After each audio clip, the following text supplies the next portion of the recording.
मोदी के जमाना में बढ़ल महंगाई, मोदी के जमाना में बढ़ल महंगाई।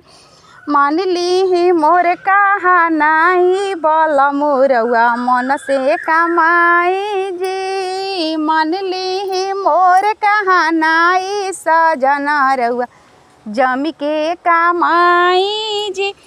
डीजल पेट्रोल के दाम बढ़ी जात बा, डीजल पेट्रोल के दाम बढ़ी जात बा। गाड़ी के छोड़ दी चलाई बलमु रउआ साइकिल चलाई जी। गाड़ी के छोड़ दी चलाई सजना रउआ साइकिल चलाई जी।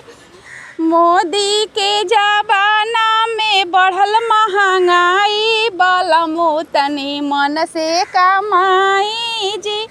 मोदी के जमाना में बढ़ल महंगाई बलमु रउआ मन से कमाई जी। घिवा या तेल के दाम बढ़ी जात बा, घिवा या तेलवा के दाम बढ़ी जात। कैसे के सब्जी छेवाकाई बलमु रउआ मन से कमाई जी।